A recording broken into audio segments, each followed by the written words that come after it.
कौन प्रकाश संश्लेषी अंगक है? तो इसका उत्तर हो जाएगा हरित लवक।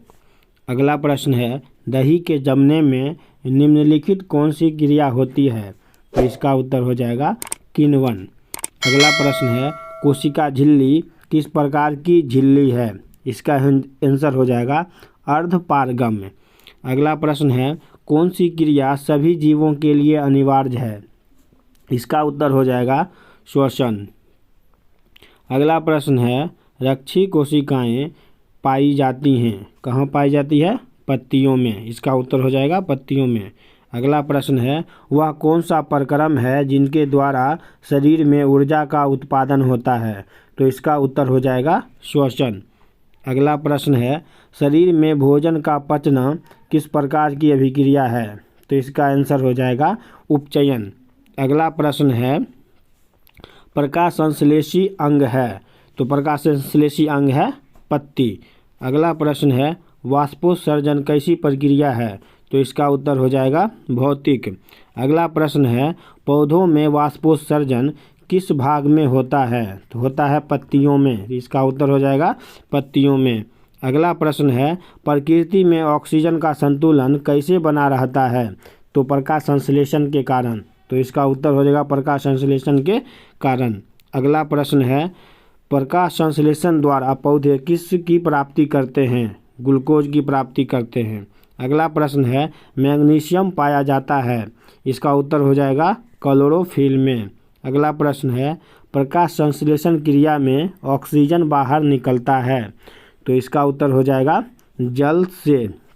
अगला प्रश्न है, स्वपोषी पोषण के लिए आवश्यक है, तो इसका उत्तर हो जाएगा क्लोरोफिल, कार्बन डाइऑक्साइड तथा जल, सूरज का प्रकाश। अगला प्रश्न है, शरीर में भोजन का पचना किस प्रकार की अभिक्रिया है? तो इसका उत्तर हो जाएगा ऑक्सीकरण।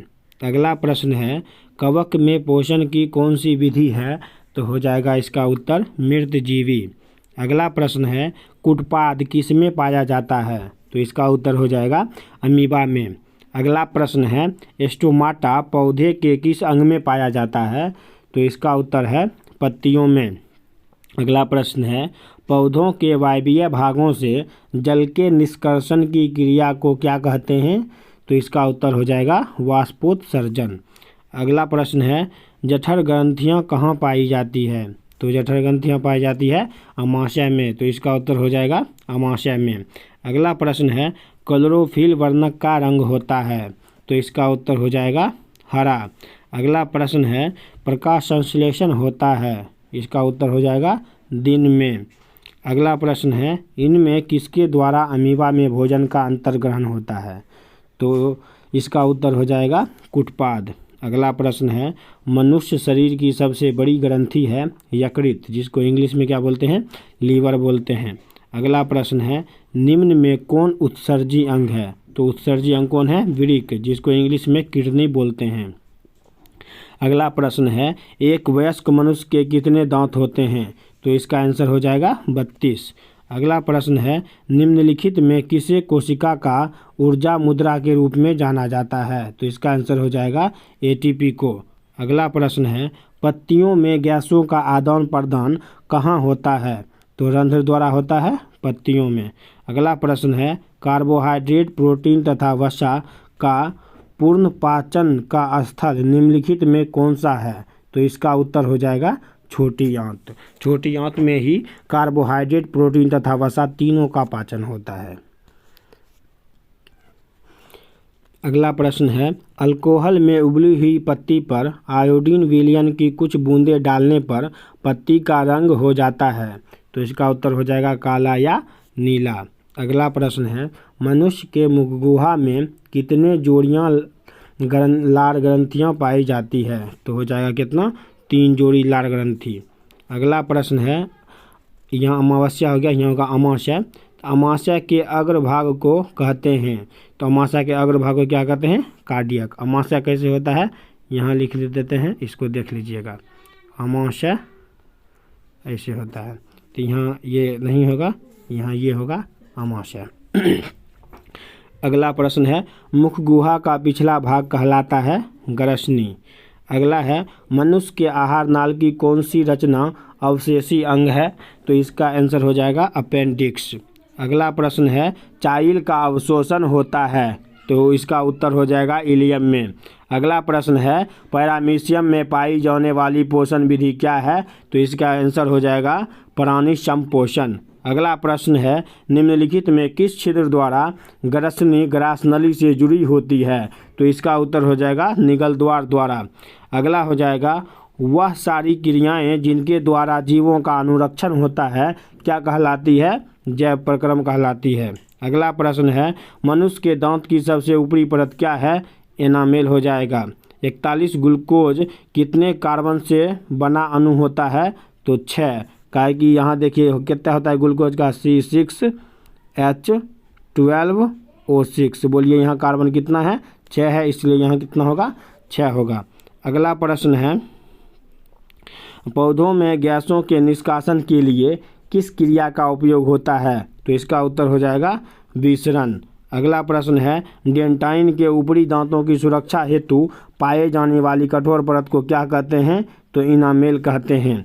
अगला प्रश्न है छोटी आंत एवं बड़ी आंत के जोड़ पर पाई जाने वाली एक छोटी नली नुमा रचना को क्या कहते हैं? सीकम कहते हैं। यानी बड़ी आंत और छोटी आंत जहाँ जोड़ होता है, जहाँ मिलता है, उसको क्या कहते हैं? सीकम कहते हैं। अगला प्रश्न है युगलिना में पदार्थों के परिवहन हेतु निम्नलिखित में कौन क्रिया होती है?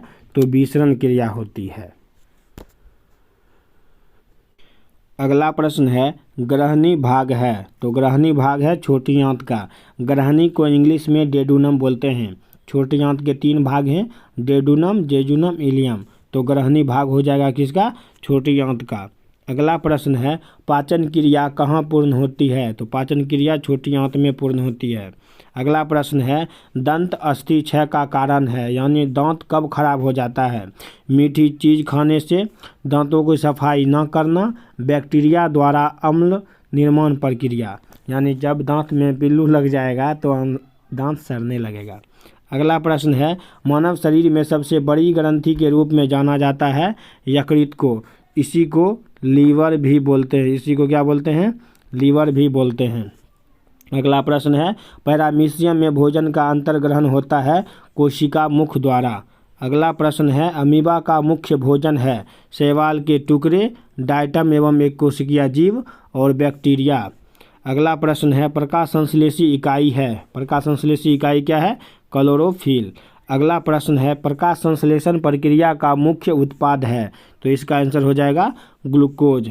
अगला प्रश्न है पेप्टोन पेप्टाइड्स को निम्नलिखित में किस रूप में तोड़ता है? तो इसका आंसर हो जाएगा पॉलीपेप्टाइड्स में। अगला प्रश्न है निम्नलिखित में कौन जीव के मुख्य लक्षण हैं? तो जीव का मुख्य लक्षण क्या होता है पता है? किसी भी जीव का श्वसन उसका मुख्य लक्षण है। अगर वो श्वसन कर रहा है तो इसका मतलब वो सजीव है, जीव है, जीव का मुख्य लक्षण है। कोशिका के किस भाग में सजीव के सारे गुण विद्यमान रहते हैं? तो जीव द्रव में। जीव द्रव में क्या होता है? सजीव के सारे गुण विद्यमान होते हैं। अगला प्रश्न है निम्नलिखित में कौन स्वपोषी होते हैं? स्वपोषी सिर्फ हरे पेड़ पौधे होते हैं, तो सभी हरे पौधे। अगला प्रश्न है प्रकाश संश्लेषण से किस पदार्थ का निर्माण होता है? तो कार्बोहाइड्रेट का। कहीं कहीं ग्लूकोज को कार्बोहाइड्रेट भी लिखते हैं, इसलिए टेंशन नहीं लेना है। कार्बोहाइड्रेट ऑप्शन में रहेगा ग्लूकोज की जगह, तो उसको कार्बोहाइड्रेट मार सकते हैं। अगला प्रश्न है पौधों में सूर्य प्रकाश को अवशोषित करने की क्षमता किसमें होती है? तो क्लोरोफिल में होती है। अगला प्रश्न है गोबर छत्ता में किस प्रकार का पोषण होता है? तो गोबर छत्ता जो है मृतजीवी पोषण का उदाहरण है, तो इसका आंसर हो जाएगा मृतजीवी। चलिए अगले प्रश्न को देखते हैं। अगला प्रश्न है लार इनमें से किस ग्रंथि का स्राव है? तो पैरोटिड ग्रंथि। यहाँ पे एग्जाम्पल में और बहुत सारा था, तो एक इसमें पैरोटिड दिया था, तो इसलिए वन लाइनर लिख रहे थे, इसको लिख दिए। अगला प्रश्न है इनमें से क्या जठर रस यहाँ होगा, यहाँ गलत हो गया, यहाँ होगा जठर रस, लिख लीजिएगा जठर रस। टाइपिंग करते वक्त मिस्टेक हो जाता है, गैपिंग लेने के बाद कुछ उल्टा शब्द लिखा जाता है। तो इनमें से क्या जठर रस में मौजूद नहीं होता है? तो जो जठर रस में मौजूद नहीं होता है, पित्त जो है पित्त मौजूद नहीं होता है। अगला प्रश्न है इनमें कौन मनुष्य के छोटी आंत का भाग नहीं है? तो इसका एग्जाम्पल था डेडुनम, जेजुनम, इलियम और कोलोन। कोलोन जो है उसका भाग नहीं है। अगला प्रश्न है इनमें कौन अवशेषी अंग है? तो अवशेषी अंग कौन है? अपेंडिक्स है। अगला प्रश्न है मनुष्य के पाचन की क्रिया कहाँ से प्रारंभ होती है? तो मुख गुहा से प्रारंभ होती है। अगला प्रश्न है निम्न किस रचना की मदद से अमीबा अपना भोजन ग्रहण करता है? तो कुटपाद की मदद से। अगला प्रश्न है इनमें कौन अमाशय ग्रंथि या जठर ग्रंथि का भाग नहीं है? ये हो जाएगा मूल पित्त वाहिनी। पित्त संबंधित कोई भी बात हो तो वो अमाशय या जठर ग्रंथि से संबंधित नहीं होगा। अगला है छोटी आंत में भोजन का पाचन पूर्ण होने के बाद वह क्या कहलाता है? तो वो कहलाता है चाइल। अगर मुख गुहा में अगर भोजन है तो उसको बोलेंगे बोलस। उसके बाद अगर अमाशय में है तो उसको बोलेंगे काइम। अगर वही भोजन छोटी आंत में आ जाता है पाचन के बाद उसको क्या बोलेंगे? चाइल। अगला प्रश्न है अमीबा में भोजन का पाचन किस अंग में होता है? तो खाद्य रसधानी में। अगला प्रश्न है पैरामीशियम में भोजन का अंतर्ग्रहण किस रचना से होता है? कोशिका मुख द्वारा। अगला प्रश्न है इनमें कौन मनुष्य के मुख गुहा में पाई जाने वाली लार ग्रंथि नहीं है? तो इसका ऑप्शन था पैरोटिड लार ग्रंथि, सबमैंडिबुलर लार ग्रंथि, उसके बाद था सबलिंगुअल लार ग्रंथि, उसके एक था अग्नाशय। तो अग्नाशय उसका भाग लार ग्रंथि का भाग नहीं है, चूँकि 3 ही लार ग्रंथि होता है, पैरोटिड लार ग्रंथि, सबमैंडिबुलर लार ग्रंथि, सबलिंगुअल लार ग्रंथि, अग्नाशय नहीं है।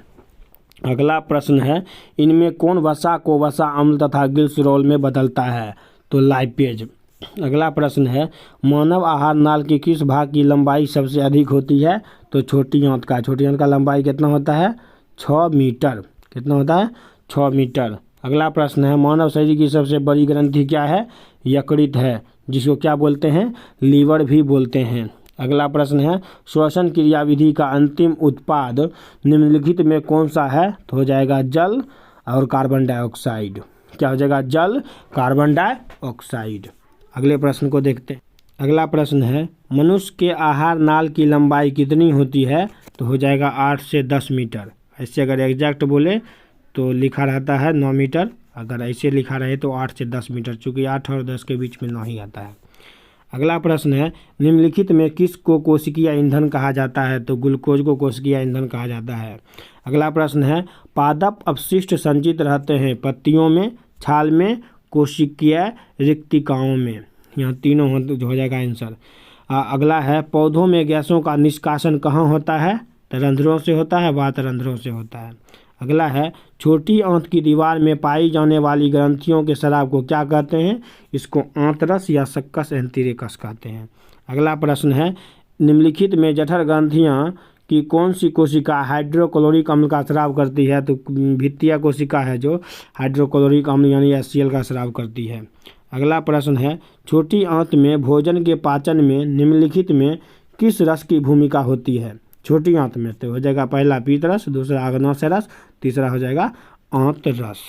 अगला प्रश्न है अमाशय में अधपचे भोजन के लेई की तरह के स्वरूप को क्या कहते हैं? काइम कहते हैं। हम बोले थे अगर अमाशय में रहेगा भोजन तो बोलेंगे काइम, अगर मुख गुहा में रहेगा तो बोलस, और छोटी आंत में चल जाएगा तो चाइल।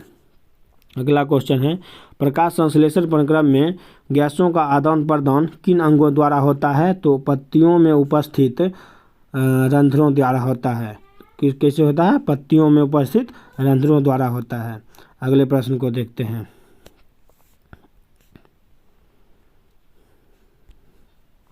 अगला प्रश्न है 85 इनमें किस रचना के कारण मुख गुहा से भोजन श्वास नली में नहीं जा पाता है? तीज है एपिग्लोटिस के कारण। एपिग्लोटिस नामक एक ढक्कन जैसा होता है, रचना होता है, जो क्या करता है श्वास नली में भोजन को जाने से रोकता है। अगर बाय चांस किसी कारणवश अगर श्वास नली में भोजन का कुछ भी टुकड़ा अगर चला जाता है तो हम सटक जाते हैं। ठीक। अगला प्रश्न है मनुष्य को भोजन के विभिन्न स्वादों का ज्ञान निम्नांकित किस रचना की मदद से होता है? तो स्वाद कलियों से पता चलता है। हम कोई भी स्वाद ले पाते हैं, जो मीठा, खट्टा, कड़वा, तीखा, कोई भी, वो स्वाद कलियों के वजह से।